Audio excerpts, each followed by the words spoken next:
हमको संदेशा मिला कि प्रकाश अंबेडकर साहब आने वाले हैं और माइनॉरिटी डिफेंस कमेटी और बम ब्लास्ट में जिनके घर के लोग शहीद हुए थे उन सबसे मिलना चाहते हैं। तो माइनॉरिटी डिफेंस कमेटी के कन्वेनर आसिफ शेख साहब और हम लोग आज उनसे मुलाकात किए। 1 घंटा हमारी चर्चा चली। आप देखेंगे कि एनआई कोर्ट ने 31 जुलाई को जो फैसला किया वो फैसला ऐसा था जिसको पूरे हिंदुस्तान ने ये माना कि इंसाफ नहीं मिला और सरकार जो है वो अपील में जाएंगी। मगर आज हम 30 अगस्त को यहाँ पर बैठे हैं। 1 महीना होने के बाद भी सरकार अपील में नहीं गई, एनआई एजेंसी अपील में नहीं गई। तो कहीं ना कहीं ये बात साफ हो रही है कि सरकार अपील में नहीं जाने वाली है। वो सरकार जिसने मुंबई ट्रेन बम ब्लास्ट के केस में 24 घंटे में सुप्रीम कोर्ट में अपील दाखिल की थी, वही सरकार आज मालेगांव शहर के ये उनके घर के लोग हैं, इनको इंसाफ नहीं दे रही है। जबकि सरकार का काम ये होता है कि वो सबके साथ इंसाफ करे।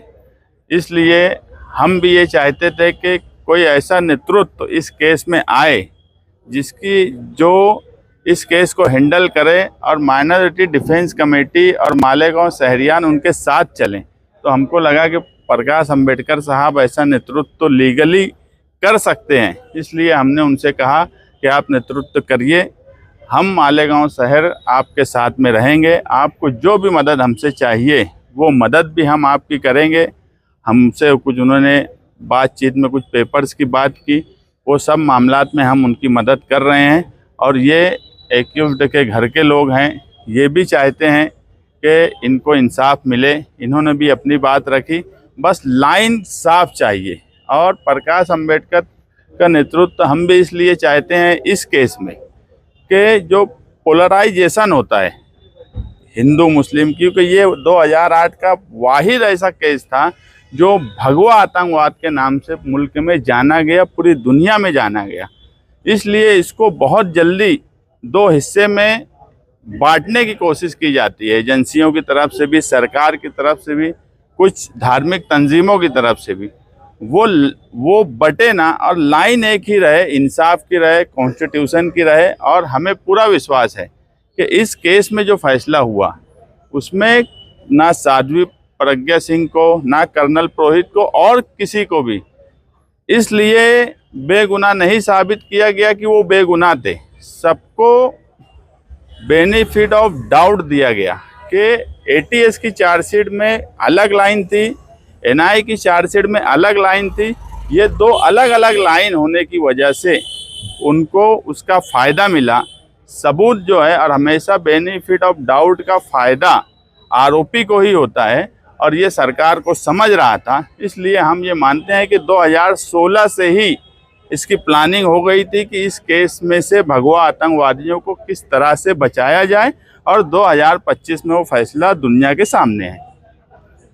उन्होंने जो मदद करने का जो तय हुआ, क्या वो पिटीशन जो है हाईकोर्ट में दाखिल करने के लिए वो अगुवाई करेंगे या कोई मदद करेंगे? उन्होंने नेतृत्व करने के लिए बोला है और मुंबई में एक मीटिंग जल्द ही माइनॉरिटी डिफेंस कमेटी उनके साथ और उनके और कुछ लोगों के साथ करना तय किया गया है। वो मीटिंग के बाद आगे किस तरह से कामकाज होगा वो तय करेंगे। इसमें पहले से ही कुछ पिटीशन दाखिल करने की तैयारी हो रही है और ये एक और पिटीशन, तो क्या इससे कुछ ये मैं अलग अलग लोग, अलग अलग संगठना, अलग अलग तंजीम जा सकती है, बस हमारा ये बोलना है कि लाइन अलग नहीं होना चाहिए, लाइन एक होना चाहिए। लड़ने की लाइन एक होना चाहिए। जो वकील है वो ऐसे होना चाहिए जो केस जीतने जैसे दिखे। सिर्फ केस लड़ना या केस फाइल कर देना ये मकसद हमारा भी नहीं है। हमने उनसे भी यही कहा कि हम ये चाहते हैं कि सिर्फ केस फाइल ना हो, केस फाइल होने के बाद केस तेज़ी से चले। और हमको पूरा भरोसा है कि बेनिफिट ऑफ डाउट जो मिला है, अगर सही लाइन पे हाईकोर्ट में केस चला तो हर हाल में ये सारे भगवा आतंकवादियों को सजा होना ही है। किसी भी राज्य शासन की एक जिम्मेदारी होती है कि जहां कहीं कानून का उल्लंघन हुआ हो या कहीं कहीं जगह राइट्स होती है, ब्लास्ट होता है, तो शासन की एक जिम्मेदारी होती है कि जिन्होंने ये ब्लास्ट किया है, राइट किया है, उन पर वो कार्रवाई करे, कोर्ट के सामने उनको पेश करे, उनका गुनाह क्या है वो कोर्ट के सामने एविडेंस के माध्यम से ले आए और ये देखे कि कोर्ट उनको सजा दे ताकि और इंसान जो है ऐसी हरकतें ना कर सके। मालेगांव के ब्लास्ट में यही हुआ, लेकिन दो एजेंसी के बीच में मुझे टकराव दिखाई देता है। एटीएस जो महाराष्ट्र शासन की एजेंसी है और एनआईए जो केंद्र शासन की एजेंसी है, दोनों अलग अलग दिशा में इसकी जांच करने में लगे और उसकी वजह से मैं ये मान के चलता हूं कि कोर्ट के सामने जो दस्तावेज आने चाहिए थे वो दस्तावेज नहीं आए और जो दस्तावेज नहीं आने चाहिए थे वो दस्तावेज कोर्ट के सामने आए और इसलिए किसी को भी कन्विक्शन नहीं हुआ। ऐसी एक परिस्थिति है। मैं सरकार से दरखास्त करता हूं कि किसी भी सोच अगर होती है तो न्याय व्यवस्था में वो सोच आनी नहीं चाहिए, अपील करने में वो सोच आनी नहीं चाहिए।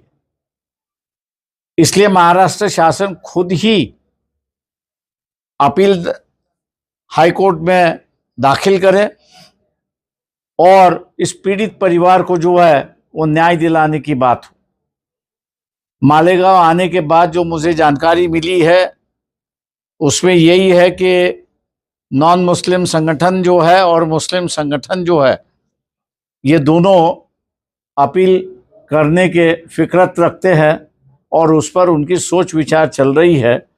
मैं इतना ही कहूँगा इस वक्त कि जितने भी नॉन मुस्लिम संगठन है और मुस्लिम संगठन है कि जो अपील करना चाह रहे हैं उनमें कोऑर्डिनेशन करना, उनमें एक राय बनाना और इकट्ठा चलना, इसकी हम लोग कोशिश करेंगे वहाँ पर।